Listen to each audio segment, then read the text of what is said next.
KBS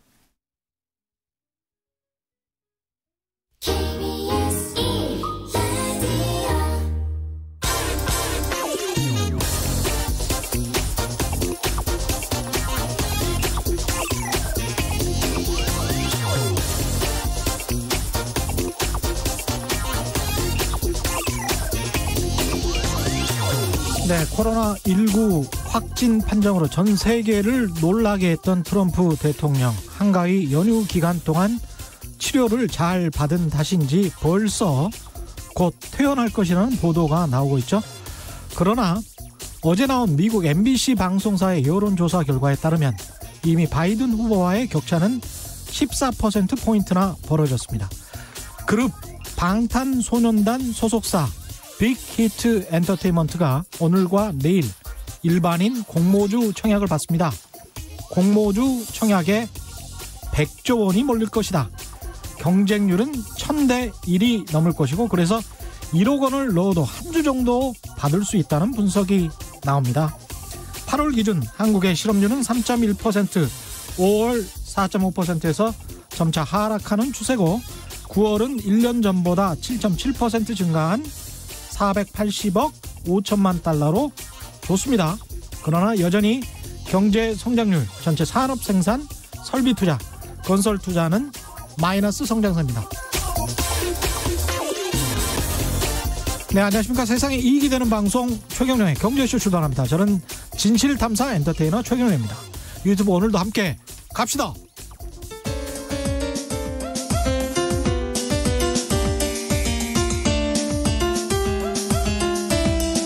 어려운 경제 이슈를 친절하게 풀어드립니다.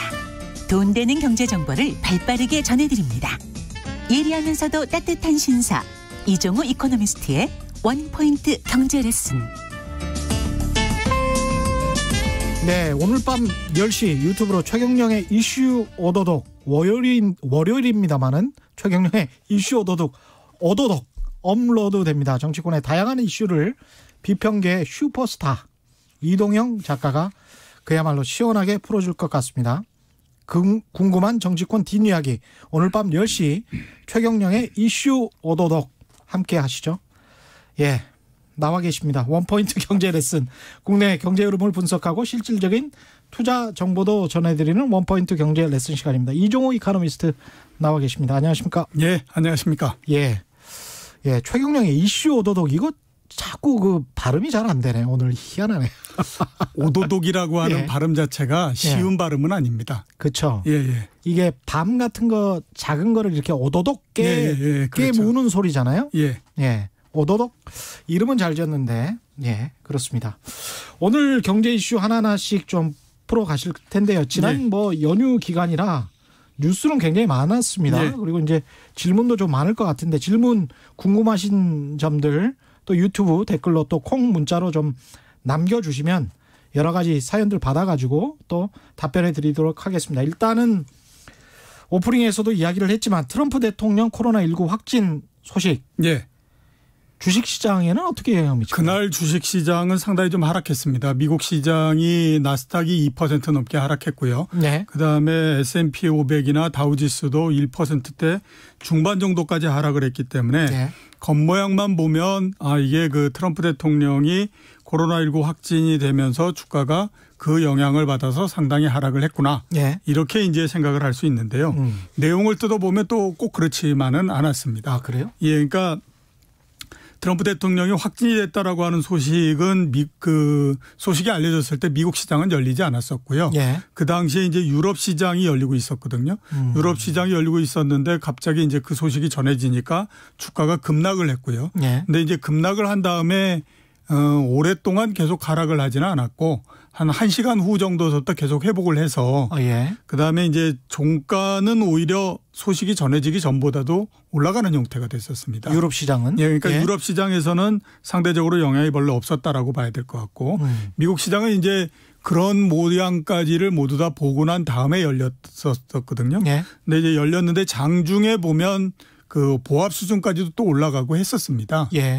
그러니까 상대적으로 미국 시장에서도 그 영향력을 굉장히 좀 그 희석시켜 가면서 계속 대응을 했던 거였죠. 근데 이제 주가 자체가 종가는 상당히 많이 하락을 했는데 트럼프 대통령의 문제도 있었지만 또 하나는 뭐냐면 경제 지표가 만족할 만큼 안 나왔다라고 하는 것이 이제 역할을 좀 했다라고 보입니다. 미국에서 경제 지표 나온 게 뭐가 있었습니까? 그날 그러니까 지난주 금요일 날 9월 고용 동향이 나왔거든요. 고용 동향? 예. 그때에 이제 그 일자리 증가가 66만 개였습니다. 예. 생각보다 많이 증가 안 했다. 그렇죠. 예상은 한 95만 개 정도였었는데 한 3분의 2 정도밖에 안 나왔고요. 그다음에 5달 연속 100만 개 넘게 나왔었거든요. 근데 이제 그 6달 만에 100만 개 밑으로 떨어진 형태인 거죠. 그다음에 그 실업률이 8.4%에서 7.9%로 떨어졌는데 0.5%포인트 정도 떨어진 거지 않습니까? 8월 달에 1.8%포인트 떨어졌었거든요. 그러니까 8월 달에 비해서 떨어지는 폭이 4분의 1로 줄어버린 거잖아요. 그러니까 이게 그 줄어드는 모멘텀이 좀 약해지면 그 10월 달 되면 그러면 그 실업률 그 개선이 0.23%, 0.2%, 0.3% 이런 정도로 더 줄어버리는 거 아니냐. 라고 하는 우려가 생길 수밖에 없죠. 그러니까 예상은 팍팍팍 떨어질 줄 알았는데. 그렇죠. 그렇게 떨어지지 않고 0.몇 %포인트 정도로밖에 안 떨어지면 이거 앞으로 경기 침체가 오래 가는 건 아닌가 그런 그렇죠. 우려감? 그러니까 이게 이제 그 단순히 고용만으로서 끝나는 것이 아니라 이게 대충 보니까 9월 달, 10월 달 그 발표되는 지표들이 계속해서 그 전에 비해서 탄력이 약해지는 거 보면 미국 경제가 이제 그 3월, 4월 달에 그 재정을 투입하고 그러면서 생겼던 효과가 이제 사실상 계속해서 약해지는 형태인 것 같은데 그러면 추가적으로 어떤 조치나 이런 것들이 나오지 않게 되면 계속 약해질 텐데 앞으로 정책이 나오는 데까지 시간이 상당히 걸릴 걸로 보이고 그러면 남아 있고 그렇죠. 그러면 일정 기간 동안의 경기 둔화는 불가피한 게 아니냐라는 생각을 하게 된 거죠. 그래서 그 영향이 상당히 좀 있었기 때문에 전체적으로 볼 때에 이제 트럼프 대통령의 코로나 확진뿐만 아니라 아마 이런 그 경제 지표 영향 이게 상당히 좀 작용을 했다라고 볼 수가 있습니다.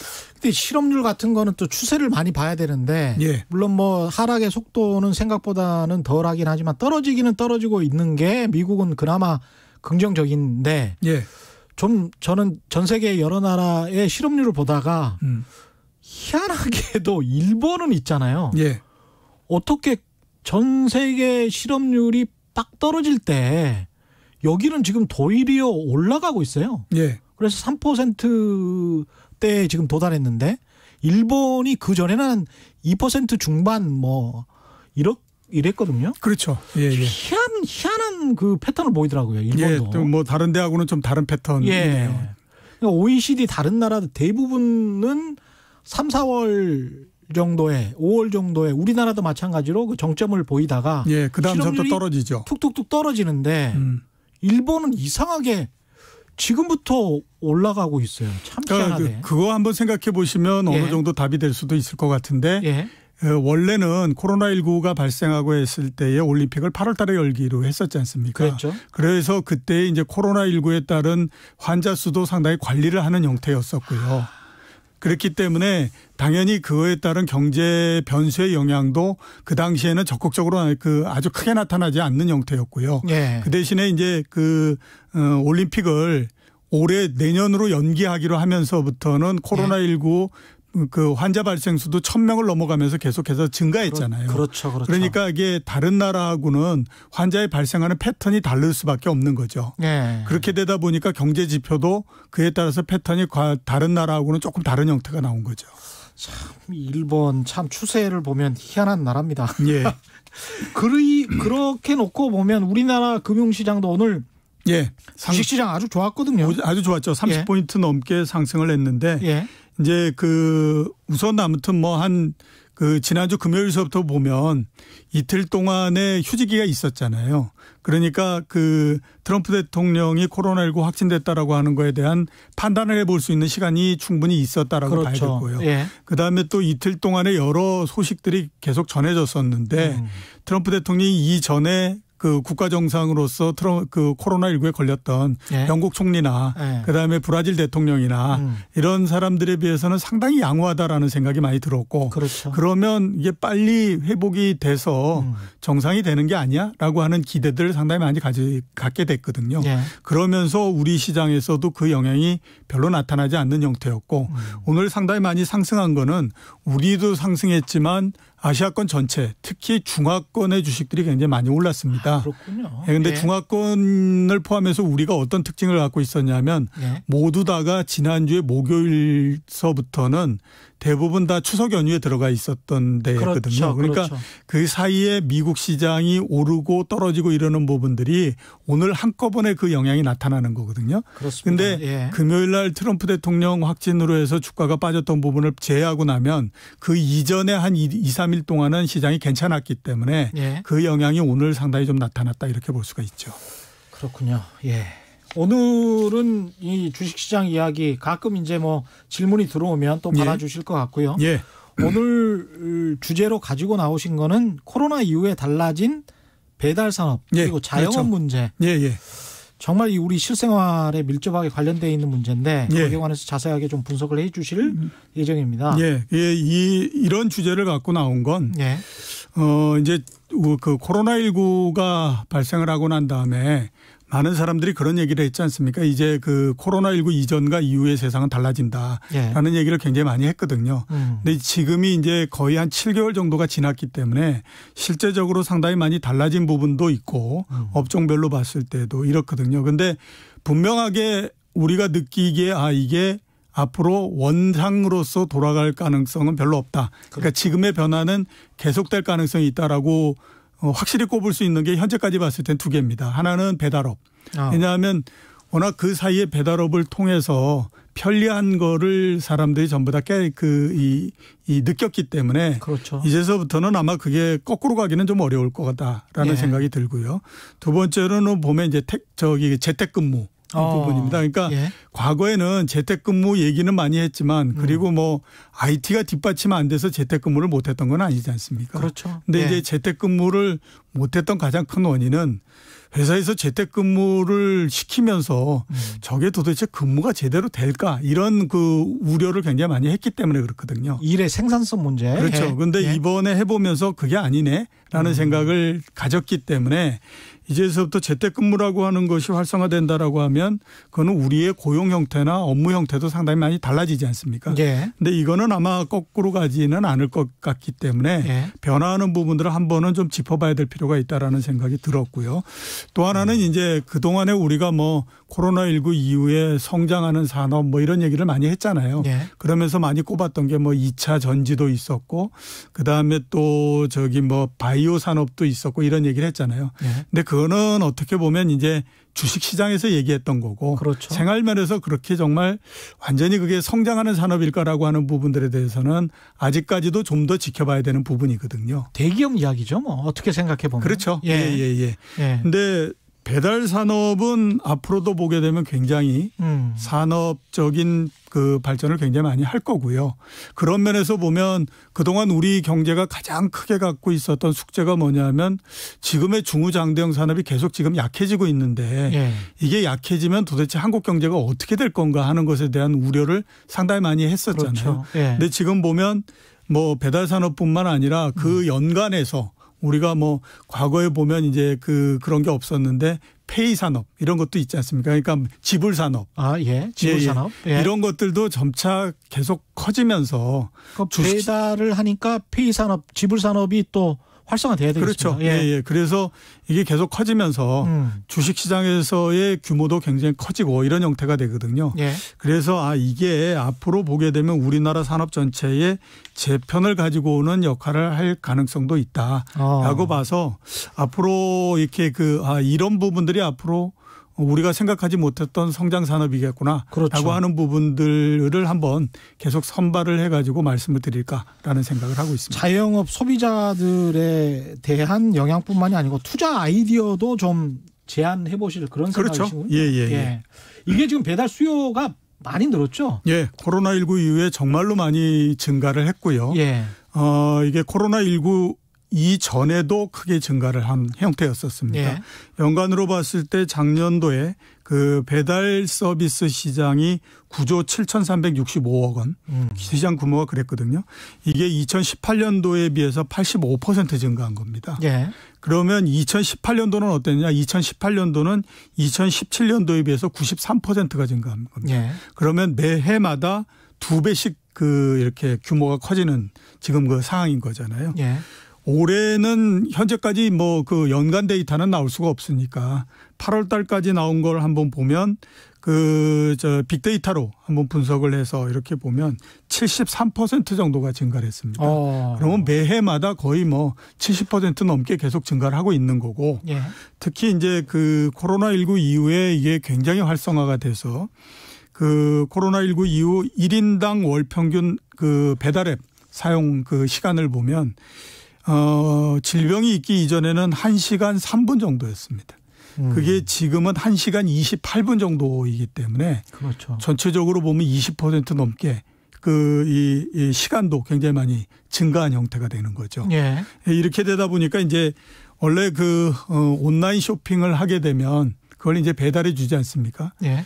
되게 이제 지금 배달업 그 산업에서 가장 크게 성장하고 있는 것이 음식료 배달. 그렇죠. 특히 이제 네. 농수산물 배달 이런 네. 부분들인데 원래 이게 온라인 전체 거래에서 3.8% 정도였었어요. 예. 그게 이제 2018년도가 3.8%였는데 올해 지금 10.3%, 10.5% 정도니까 예. 한 3배 2년 만에 한 3배 정도 성장한 거죠. 대단하네요. 예. 그러니까 예. 전체적인 점유율도 굉장히 높아진 형태라서 지금 코로나19 이후에 배달 수요뿐만 아니라 배달에 대한 산업 이 부분들이 굉장히 빠르게 성장을 하고 있다. 이렇게 볼 수가 있습니다. 일단 뭐 자영업 하시는 분들도 배달 앱에 관한 수수료는 내긴 내겠지만 예.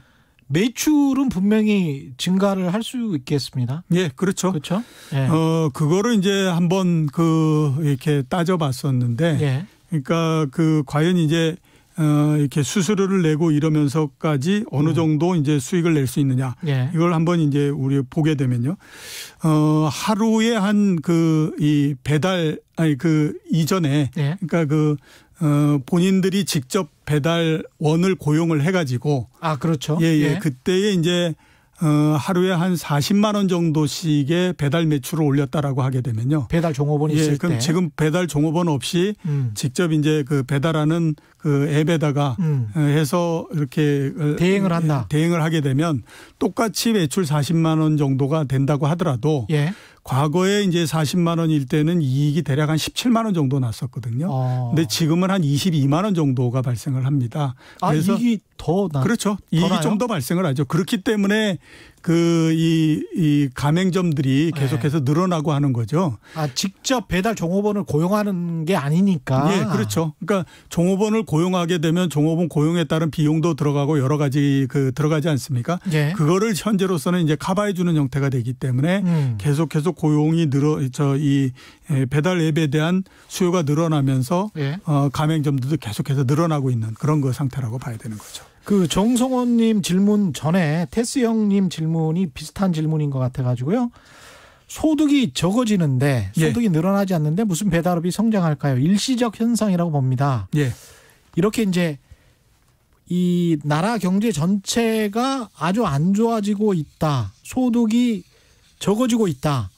헬조선으로 가고 있다. 예. 이렇게 인식하는 분들도 꽤 많으시거든요. 예. 예. 어떻게 생각하십니까? 그러니까 전체적으로 소득이 줄어든다라고 해서 이제 배달 쪽이 줄어든다 이렇게 볼 수는 없는 거죠. 왜냐하면 이제 소득이 줄어들기 때문에 배달에 들어가는 수수료가 아까워서 그거를 이제 못하겠다 이런 정도가 아니라고 봐야 되는 거거든요. 그러니까 그렇죠. 사람들이 한번 편의성을 경험하게 되면 그게 약간의 더 비용이 들어간다고 하더라도 그거를 사용하기 때문에 계속 그런 거죠. 만약에 비용이 더 들어가기 때문에 그걸 못하겠다라고 하게 되면 우리나라의 편의점이 존재할 수가 없는 거죠. 아시는 것처럼 편의점은 다른 동네에 있는 큰 슈퍼나 이런 것보다 가격이 훨씬 더 비싸잖아요. 그런데도 불구하고 편의점이 그렇게 계속해서 늘어나고 그다음에 확대되고 하는 거는 이 가까이에 있으면서 생기는 편의성을 우리가 경험을 했기 때문에 거기에서 그렇게 멀리 떨어져 나가지 못하는 형태가 되는 거거든요. 그러니까 이번 그 배달 산업이나 이게 발전하는 것도 마찬가지입니다. 사람들이 한번 편의성을 인정을 했기 때문에 거기에 따라서 계속해서 증가해 가는 형태거든요. 그래서 한번 그 생각을 해봐야 될 게 우리나라에서 이동통신 그러니까 핸드폰이 있지 않습니까? 그게 본격적으로 늘어나기 시작한 게 언제냐. 우리가 생각하면 아닌 것 같지만 외환위기 이후입니다. 그러니까 외환위기처럼 정말로 이렇게 그 고용도 굉장히 불안정하고 그래서 소득도 굉장히 많이 줄어들고 이래서 모든 것들이 굉장히 어려운 상황이지만은 그 이동전화라고 하는 거의 편의성을 한번 사람들이 경험을 하다 보니까 거기에서부터 벗어나지 못하는 형태가 되는 거죠. 그러니까 그때처럼 굉장히 어려운 때에도 계속해서 핸드폰의 수요가 늘어나면서 계속 그 점유율이 높아지는 형태가 돼버리거든요. 그러니까 그런 것들을 감안하게 되면 이게 우리나라의 앞으로 이게 소득이 크게 늘어나지 않는데 이게 발전할 수 있을까라고 하는 부분들은 그렇게 이제 크게 그렇죠. 생각하실 필요 없는 기후다라고 말씀드릴 수 있죠. 그리고 테스 형님의 그 말씀 중에 팩트가 아닌 게 있는 게 소득이 줄어든 적이 한국이 거의 없지 않습니까? 거의 없죠. 소득이 줄어든 거는 외환위기 때 한 1년 정도 줄어들었고요. 한국도 이제 양극화의 문제가 있고 빈부격차의 문제는 있지만 그래서 하위 20%의 소득이 상대적으로 인플레이션 대비 크게 늘지 않는다. 이 문제는 계속 지적을 해야 되겠지만 전체 국민 소득이 줄어들고 있다. 이거는 한 10년에 한두 번 정도 있는 희귀한 사례들이죠. 특별한 경우가 아니고는 그런 경우가 발생하지 않고요. 지난 한 20-30년 동안에도 그런 경우가 발생한 거는 거의 외환위기가 유일하고요. 그렇죠. 그다음에 금융위기 때는 약간 늘어났을 뿐이지 그게 크게 줄어들거나 그러지는 않습니다. 통계청에 무슨 정보를 어떤 역대 정부를 다 통틀어서 한 10년에 한 번씩이나 있을 거예요. 그렇죠. 그래서 그거는 이제 그 팩트가 아니니까 YK님도 주변에 일 없어진 사람이 없던데 애들 취직도 웬만하면 다 했고 자영업자가 소득이 조금 줄었다고는 하더라고요. 커피타임님은 없는 사람은 늘 없지만 대한민국엔 소득이 크게 늘어나는 사람도 많습니다. 사람도 많거든요. 이렇게 이거 언론 문제도 좀 있습니다. 왜냐하면 보통 상위 60%가 그러면 전체 인구의 60%거든요. 전체 가구의 60%가 소득이 늘었다라고 하면 하위 40%는 줄었다가 항상 기사 제목이에요. 소득 60% 그 상위 60%가 소득이 늘었다 이게 기사 제목이 된 적은 없어요. 그렇기 때문에 이제 사람들은 항상 전체 소득이 준 거 아닌가? 그렇게 생각할 수도 있죠. 소득이 감소하는 부분들은 별로 안 나오고 우리 경제뿐만 아니라 전 세계 경제에서 가장 큰 문제가 되는 거는 양극화가 너무 심해지는 것이 문제인 거죠. 그렇게 되면 밑에 계층에 있는 사람들 그러니까 그 하위 소득자들은 상대적으로 더 빈곤감을 느낄 수밖에 없거든요. 그 문제가 보다 더 크다라고 봐야 되는 거죠. 이게 지금 배달 산업 수요 증가는 앞으로도 계속 될 것 같은 그런 분위기인 거죠. 그렇죠. 왜냐하면 우선은 이제 그 앞에서 말씀드렸던 것처럼 한번 이제 써봤더니 이거 괜찮더라라고 하는 부분들이 하나 있고요. 두 번째는 이제 코로나19로 해서 비대면이 계속 확대됐고 이게 이제 구조적으로 정착되는 형태니까 당연히 그에 따라서 보면 이게 계속 늘어나는 형태가 될 걸로 보이고 그다음에 아까 말씀드렸던 것처럼 그 점포 운영자 입장에서 봤을 때도 비용도 그렇게 크게 늘어나거나 그러지 않을 뿐만 아니라 새로운 수요가 창출될 수 있잖아요. 그러니까 조그만 그 음식점이나 이런 데에서는 과거에는 그 배달원을 고용을 해서 할 수가 없다라고 하는데 그게 이제 그렇게 고용하지 않아도 충분히 그런 배달할 수 있는 형태가 되면 새로운 수요가 만들어지는 거기 때문에. 온라인 상거래가 또 발달하면 지역구가 정말 전국구가 될 수도 있는 거 아닙니까? 그렇죠. 그렇기 때문에 점차적으로 계속해서 늘어난다라고 봐야 되는 거죠. 이거는 아마 추세가 뒤로 거꾸로 오거나 이러는 거는 거의 없을 거라고 저는 보고 있습니다. 자영업 입장에서는 이거를 기회로 보느냐 또는 도전이나 위기로 보느냐 이것은 또 선택의 문제일 것 같습니다. 예, 그렇죠. 예. 그러면 근데 이제 자영업 입장에서는 계속 이런 말씀하시거든요. 수수료 때문에 예. 뭐 매출 늘어나도 뭐 느는 거는 없다. 수익은 예. 별로 안 는다. 뭐 장사 헛장사한다.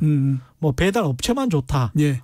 뭐 이런 이야기 하는데 실제로 수치로도 그렇습니까? 수치로도 보면 아까 말씀드렸던 것처럼 예. 이제 그거를 어떤 형태로서 보느냐 하는 것들에 따라서 차이가 나는 거거든요. 예. 그러니까 이제 원래 배달원을 고용하고 있었으면 그게 사라지니까 이제 그만큼 이제 줄어드는 형태가 되는데 예.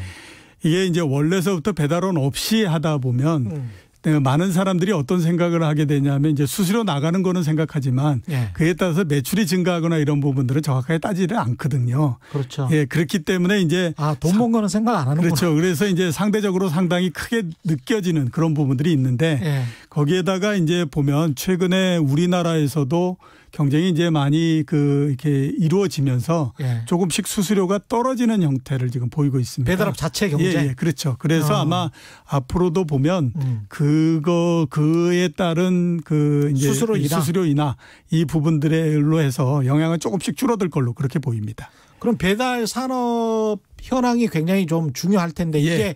독과점으로 가면 자영업 하시는 분들한테는 장기적으로는 불리할 테고. 예. 경쟁이 좀 심해져서 수수료 인하 경쟁까지 막 하고 그러면 예. 자영업 하시는 분들 입장에서는 훨씬 좋은 거 아니에요? 예, 그렇죠. 그래서 한번 이제 우리가 전체적인 상황을 한번 볼 필요가 있는데 우리나라를 포함해서 전 세계적으로 지금 어떤 형태이냐 하면요. 코로나19 이전에는 국가별로 봤을 때 2개 내지 3개 조그만 데까지 끼면 뭐 5개, 6개 이런 정도가 이제 서로 경쟁을 하는 형태였었죠. 예. 예, 그러다가 이제 코로나19 이전 얼마 전서부터 그러니까 지난해 말 정도서부터 올해 정도까지 어떤 트렌드가 가냐면 계속해서 M&A가 지금 이루어지고 있는 상태입니다. 우리나라도 그렇고 다른 나라도 그렇고. 예. 그래서 이제 우리나라 같은 경우에 작년 12월 달에 배달의 민족이 독일계 회사에 넘어갔거든요. 예. 그래서 이게 독일계 회사가 원래 2위, 3위의 회사를 가지고 있었어요. 우리나라에. 그리고 1위가 이제 배달의 민족이었었는데 1위까지를 전부 다 인수합병을 해버린 상태가 된 거죠. 예. 그러면서 시장이 95%를 이제 독일계 회사가 갖고 가버린 형태가 됐고요. 나머지 5% 정도가 이제 국내에 새로 만드는 회사로서 이제 이루어져 있는 형태고요. 예. 이게 우리나라만 그런 것이 아니라 다른 나라에서도 마찬가지입니다.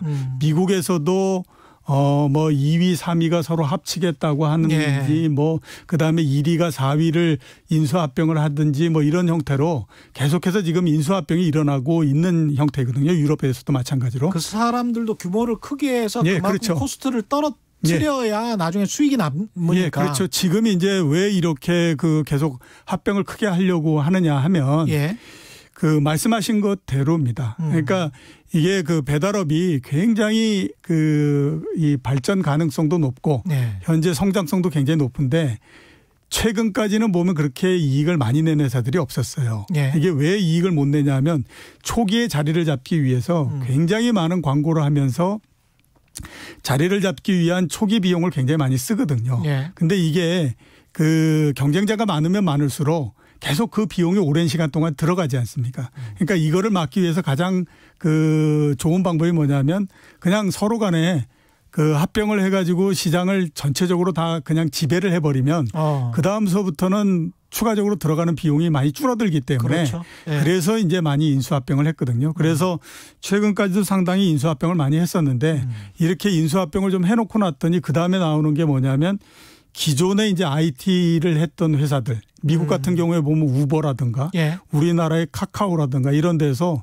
이게 보니까 우리도 뛰어들면 할 수 있을 것 같은데 여기 우리 원래 했던 거에 조금만 아무튼 변형시키면 예. 할 수 있을 것 같아. 이러면서 이제 덤벼들기 시작을 한 거죠. 새로운 경쟁자들이 또 타산업에서 나타나는군요. 그렇죠. 그러면서 이제 타산업에서 꾸준히 계속해서 지금 주자들이 나오는 형태가 되거든요. 예. 그래서 중국 같은 경우에는 전체적으로 배달 산업의 2개의 큰 회사가 서로 이거를 이제 나눠 갖고 있는데 하나는 이제 텐센트 계열. 예. 또 하나는 아리바바 계열. 예. 이 계열로서 지금 나눠져 있는 형태입니다. 그래서 우리나라에서 이제 추가적으로 들어오는 그 회사들의 모델은 중국에서 그런 이제 아리바바나 텐센트 이런 것들을 모델로 해가지고 지금 계속해서 지금 들어오고 있는 상태고요. 그 효과가 또 상당히 많이 있는 게 그 3위 업체가 지금 바뀐 상태이죠. 예. 쿠팡, 이츠 이런 데가 지금 굉장히 빠른 속도로서 올라와서 원래의 3위를 지금 제치고 그 올라오고 있는 상태고요. 예. 이 신규로 참여하는 회사들 같은 경우에는 앞에 했던 회사들보다는 훨씬 더 아무튼 좀 뭔가 다른 거를 좀 내놔야 그렇죠, 되지 않겠습니까? 그렇죠. 예. 그래서 이제 그게 보면 제일 초기에 가장 좋은 거는 가격 경쟁을 하는 것이 가장 좋잖아요. 그죠? 그래서 예. 다른 데 같은 경우에는 뭐 그 주문 한 건수당 예. 그 주문을 받은 그 음식점에서 한 뭐 3,000원을 받는다. 이렇게 하면 여기는 그냥 1,000원만 받고 이렇게 합니다. 그래서 원래 그 배달의 민족 같은 경우에 수수료가 6% 정도거든요. 예. 근데 새로 들어오는 쿠팡이츠 같은 데는 1.5% 이런 정도로 하고요. 또 하나 이제 중요한 게 뭐냐면 그 왜 오토바이를 몰고 가는 라이더라고 그렇죠. 얘기하죠. 그렇죠. 라이더 이렇게 갑자기 이 산업이 성장하다 보니까 배달 노동자들. 배당 노동자들이 이제 또 없는 거죠. 그러니까 그거를 확보하는 것이 또 굉장히 중요하거든요. 사람 구하기 힘들죠. 예, 그렇죠. 그래서 원래 이제 그 1위 업체, 2위 업체 이런 데는 배달 한 건수당 한 3,000원씩 주게 되면 최근에 들어오는 회사들 같은 경우는 5,000원, 그다음에 기후 상황에 따라서 2만 원 뭐 이런 정도까지도 막 그 주기 때문에 예. 지금은 이제 새로운 주자들이 들어오면서 또 새로운 경쟁이 이루어지고 이런 형태로서 계속 진화하고 있는 상태라고 보시면 맞습니다.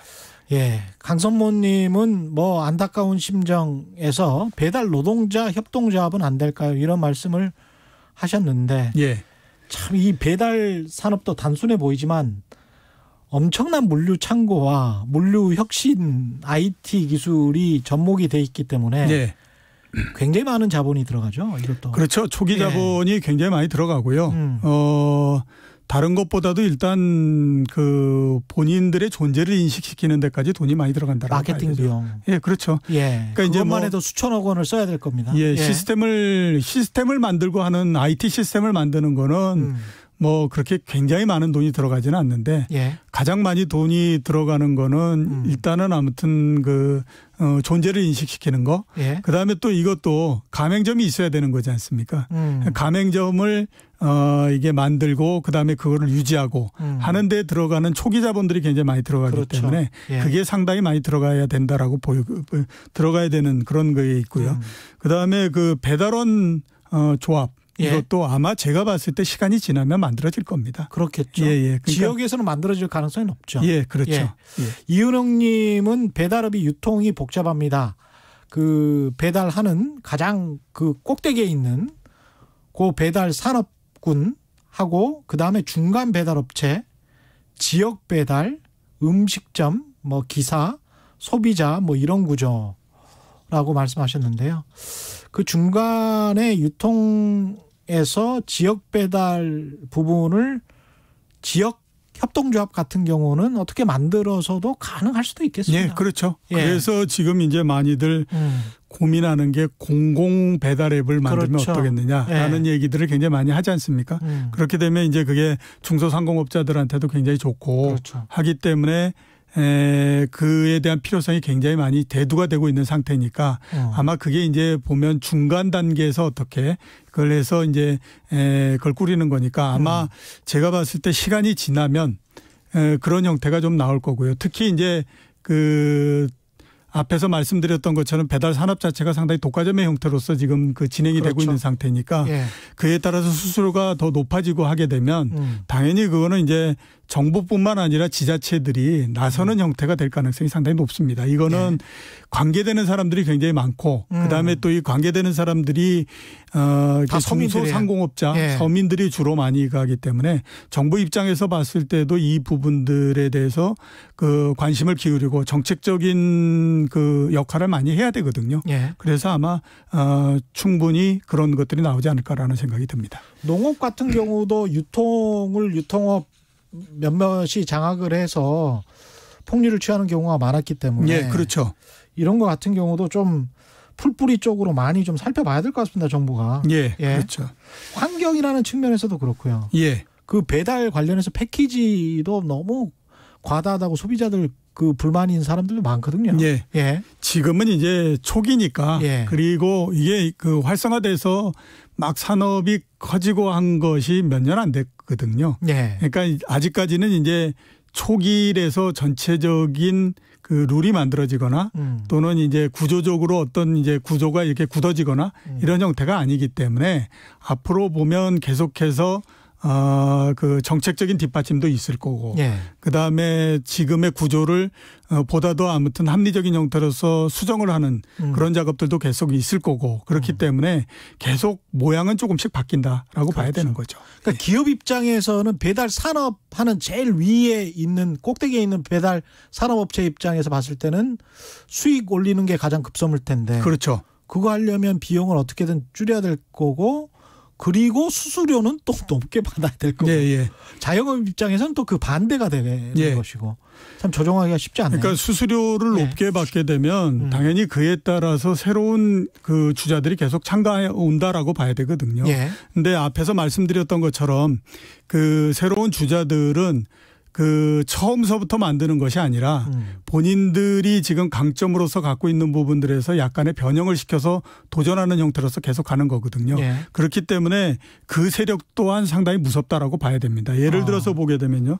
우버가 원래로 보면 우리가 차량 공유가 주업이지 않습니까? 그렇죠.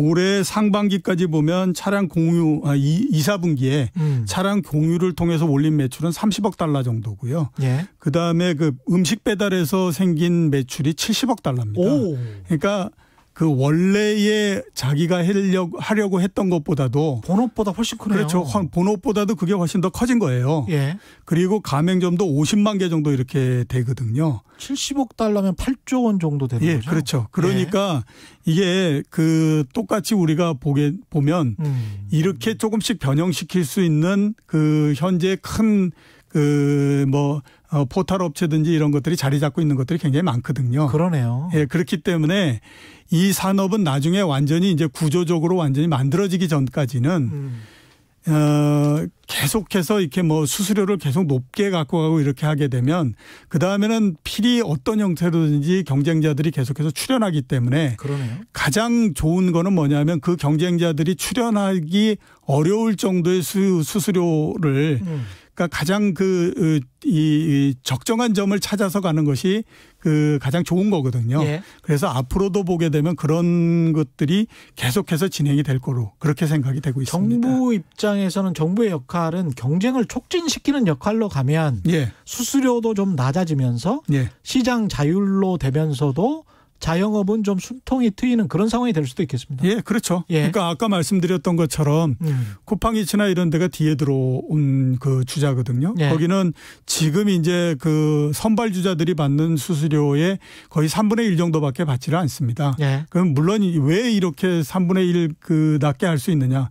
원래 쿠팡이츠가 그 쿠팡에서부터 출발을 했기 때문에 예. 거기에 똑같이 보게 되면 배송 시스템이나 이런 것들이 있지 않습니까? 그러니까 그거를 조금 더 심화시키면 그게 가능해지는 형태가 되는 거거든요. 예. 그렇기 때문에 이게 그 뭐 처음서부터 만들어서 이렇게 들어오는 주자도 있지만 그렇지 않은 주자들도 상당히 있기 때문에 그런 부분들을 보게 되면 앞으로 경쟁은 또 일어날 수 있다라고 하는 것들을 항상 생각을 해야 되는 거죠. 이 사이즈 규모는 굉장히 커지게 되고 다른 산업군에 있는 것들도 경쟁자로서 출현하게 된다면 수익은 매출은 늘겠지만 수익은 뭐 당장은 담보할 수 없는 그런 상황이잖아요. 예, 그렇죠. 그러면 주식을 투자하는 사람들 입장에서 봤을 때는 배달 산업과 그 파생되는 어떤 기업들 어떤 투자 아이디어를 얻을 수 있을까요? 일단은 아무튼 산업 자체가 굉장히 앞으로도 계속 커진다라고 하는 거는 분명한 것 같고요. 매출 사이즈가 커진다. 예, 매출 사이즈는 굉장히 커진다. 예. 그다음에 이제 지금은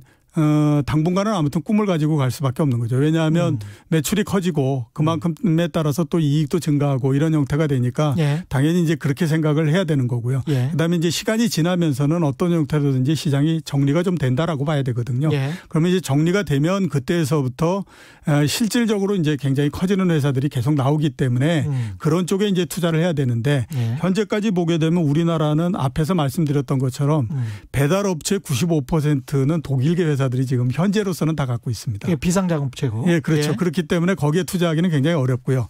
대신에 이제 앞으로의 가능성 이런 것들을 보면 카카오 이런 데가 계속 이제 그 시장에 들어와서 계속 지금 커지고 있는 상태거든요. 네. 그러니까 이제 그런 회사들도 좀 괜찮고 그다음에 그 배달업이라고 하는 것이 3단계에 걸친 발전이 이루어집니다. 제 1단계는 뭐냐면 우리가 여태까지 굉장히 많이 봤던 것처럼 가게가 스스로 배달원을 고용을 해가지고 하는 형태고요. 예. 두 번째는 이제 고용원이 없어지고 지금처럼 배달을 하는 전문 업체가 생기는 겁니다. 예. 그다음에 이제 세 번째의 형태는 어떤 거냐면 지금은 이렇게 빠른 배송이라고 배송이 이루어지는 것이 거의 대부분 음식료를 중심으로 하잖아요. 예. 근데 그게 만약에 음식을 만드는 재료 이런 것들로 간다라고 해서 만약에 내가 무슨 감자를 사거나 파를 사거나 이러는데 예. 그거를 한 30분 내나 1시간 내로 배송을 해준다라고 하면 그건 또 달라지는 거거든요. 그렇죠, 그렇죠. 예, 그게 이제 제3단계입니다. 그 제3단계가 가장 발전한 형태로서 가는 건데. 예. 그 단계로서 앞으로 이제 계속해서 발전해 나갈 가능성이 굉장히 높거든요. 그러면 그게 가장 큰 게 이제 중요한 것이 뭐냐면 운송 이 물류센터가 있어야 되잖아요. 예. 소고기 이렇게 들어왔다고 그래가지고 그거를 어디 횡성까지 가가지고 그 운반에 와서 하기는 어렵잖아요. 그렇죠. 그러니까 이 중간에 그걸 매개할 수 있는 그런 데가 있어야 되는데 지금 봤을 때 가장 좋다라고 생각하는 데가 어디냐면 할인점 이런 데입니다. 그러니까 할인점. 예, 그렇죠. 예. 그러니까 이마트 이런 데 같은 경우에는 예. 모든 물건들을 다 갖고 있고 그다음에 그렇죠. 또 그것도 갖고 있잖아요. 이 재고도 많이 있잖아요. 그렇죠. 그러니까 어떤 이 주문이 들어오게 되면 그거를 거점이 되는 여러 할인점이나 이런 데에서 하고 서로 협정을 맺어가지고 거기에서 이제 그 배송을 하는 형태로서 생각을 하는 거죠. 그리고 이런 부분들은 지금 계속해서 실험을 하고 있는 상태이기 때문에 예. 아마 멀지 않은 시간 내에 이게 이루어질 걸로 그렇게 생각이 됩니다. 그러면 지금 이제 우리가 오프라인 매장 이 매장이라고 하는 할인점이나 이런 데가 또 다른 형태의 그 발전 모멘텀을 가질 수 있는 거거든요. 그럴 수 있네. 예, 그래서 그런 데도 좀 눈여겨볼 필요가 있다. 주식과 관련해서 이렇게 이제 말씀을 드릴 수 있죠. 역으로 그쪽이 또 매출에 도움이 될 수도 있겠습니다. 예, 그렇죠. 예. 이제 만약에 이제 할인점 이런 데가 그런 것 때문에 우리가 그럼 직접 한번 배송을 해볼까? 이렇게 나올 수도 있는데 그 시스템을 만드는 데까지 돈이 또 굉장히 많이 들기 때문에. 그렇죠. 할인점은 근데 물류창고는 있을 거니까. 그렇죠. 예, 예. 재고도 있을 것이고. 예. 그래서 아마 배달업체와 그다음에 그런 데가 이제 할인점이나 백화점 이런 데가 서로 합동을 하는 그런 형태가 나올 가능성도 있다라고 봐야 되죠. 예. 바이든이 당선되면 온실가스 정성호 님이군요. 예. 아까부터 질문 주셨는데 바이든 당선되면 온실가스 관련주가 오를까요? 이런 질문이십니다. 처음에는 예. 조금 오를 가능성이 있죠. 근데 여태까지 많이 보면 그 공약에 따라서 주가가 올라가는 거는 한계가 있고요. 그다음에 또 하나 우리가 생각할 거는 이제 환경이라고 하는 거는 예. 바이든뿐만 아니라 누가 대통령이 되든지 그거는 당연히 생각해야 되는 문제지 않습니까? 시대죠, 시대. 예, 그렇죠. 예. 그렇기 때문에 이제 그 바이든이 대통령이 되면 처음에는 그게 조금 올라갈 수는 있을 텐데 예. 그 때문에 계속해서 올라가거나 예. 이러기는 좀 쉽지가 않다라고 봐야 될 겁니다. 그렇죠. 예. 예. 기업에 또 정말 충실하십시오. 예.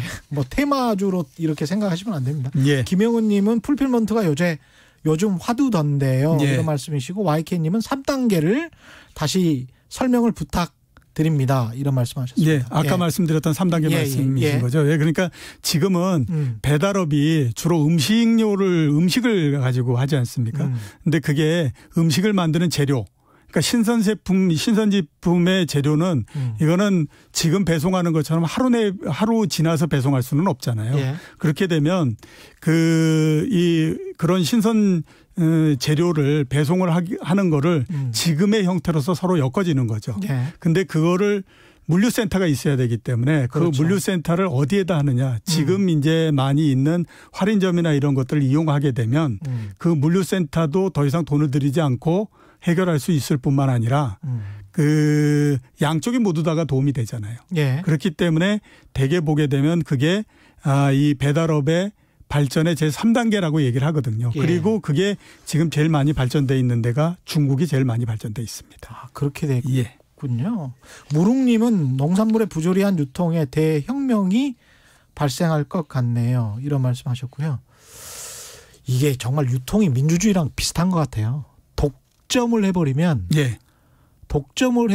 제대로 뭐라고 해야 될까요? 독재처럼 투표를 못하게 되는 것 같고. 그렇죠. 예. 그렇기 때문에 그 독점을 하고 있는 쪽이 특히 유통망을 독점하고 있는 쪽이 자기가 필요한 만큼 계속해서 가격을 올리면서 굉장히 큰 이익을 계속해서 보는 형태가 되죠. 생산자와 소비자가 직거래하게 할 수 있는 그런 의미에서 블록체인이랄지 뭐 이런 것들도 민주주의와 연관해서 경제민주주의와 연관해서 사실은 크게 환호를 받았었던 것 같고 그렇습니다. 예, 그렇죠. 예. 자, 이제 그 시간이 얼마 안 남았기 때문에 원래 저희가 그 중소상공업자까지도 얘기를 하기로 하지 않습니까? 그래서 그걸 한번 말씀을 드려야 될 것 같은데 우리나라의 자영업자가 570만 명 정도 됩니다. 굉장히 많죠.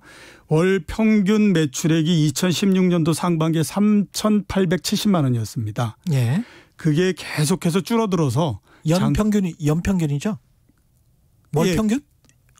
월평균? 연평균. 연평균이죠. 연평균이고요. 그다음에 작년도 같은 경우가 3,300만 원 정도이기 때문에 계속해서 지금 줄어들고 있는 상태입니다. 그렇죠. 그러니까 그만큼 보면 자영업자들이 상당히 어렵다라고 하는 것이 이제 그 실감이 가는 상태고요. 매출액이 3,300만 원이면 뭐. 그렇죠. 매출은 줄어드는데 문제는 뭐냐면 대출은 계속해서 늘어나고 있습니다. 2008년도에 전체 자영업자 대출이 110조였는데 지금은 270조 정도 됩니다. 작년도에 그 대출 증가율이 16% 정도 됩니다. 그러니까 자영업자 입장에서 봤을 때는 어떻게 되든지 비용은 좀 줄여야 되는 그런 그 과제가 될 수밖에 없죠. 그죠? 그리고 또 하나 이제 문제가 뭐냐면 이렇게 상황이 어렵다 보니까 매장 자체를 소형화할 수밖에 없고요. 그다음에 다품종을 하기가 굉장히 어렵습니다. 똑똑한 한 가지 아이템에 아무튼 집중하는 형태. 이렇게 할 수밖에 없거든요. 그런 의미에서 봤을 때 이제 배달 산업이라고 하는 것이 어떻게 됐든지 비용을 좀 줄이고 그다음에 매출을 늘리고 하는 데에는 어느 정도 역할을 할 수 있다라고 볼 수 있지 않습니까? 그래서 아마 이 부분들이 점점해서 그 발전을 해가는 그런 형태가 될 것 같고요. 정부도 그렇게 되다 보니까 이거에 굉장히 좀 그 정책적 지원을 굉장히 많이 해주고 있는 상태입니다. 영향받는 사람이 많을 수밖에 그렇죠. 없겠습니다. 가장 대표적인 게 이제 공유 주방 이런 거 많이 얘기하지 않습니까? 원래 지금 이제 한 그 10평 정도 분식점 하나 만들려면요. 인테리어 비용 다 합쳐서 1억 정도 듭니다. 근데 그게 공유 주방으로 해서 한 그 4평 정도로 줄이게 되면 한 2천만 원 정도로서 해결이 되는 형태거든요. 여기에다가 이제 배달 앱을 서로 엮고 그렇게 되면 전체적으로 아무튼 그 장사를 하는데도 좀 도움이 될 뿐만 아니라 지금은 뭐 중소상공업자가 대기업이 하고 있는 그 부분들에 뛰어들고 그러니까 대기업의 상권 내에 들어가고 이러는 것들이 굉장히 어렵잖아요. 그렇죠. 근데 이 배달 앱을 통해서는 그 이 전체적으로 커버할 수 있는 지역이 늘어나기 때문에 그런 면들도 있어서 본인의 상품만 뛰어나다면 그렇죠. 그래서 이제 정부도 중소상공업자 지원 차원에서 이거에 상당히 많이 지금 그 전력을 하고 있는 그런 상태라고 볼 수 있습니다. 자영업자만 600만 명이면 가구원 수까지 합하면 뭐 한 1,500만 명 가까이 되겠네요. 그렇죠. 오늘 말씀 감사하고요. 지금까지 이종우 이코노미스트와 함께했습니다. 고맙습니다. 다시 한번 오늘 밤 10시 유튜브로 최경영의 이슈 오도독 슈퍼스타 이동형 작가, 궁금한 정치권의 뒷이야기, 오늘 밤 10시 최경영의 이슈 오도독입니다. 예, 다시 한번 말씀드려야 되겠습니다. 끝내야 할 시간입니다. 지금까지 세상에 이익이 되는 방송 최경영의 경제쇼였습니다. 고맙습니다. 고맙습니다. 예.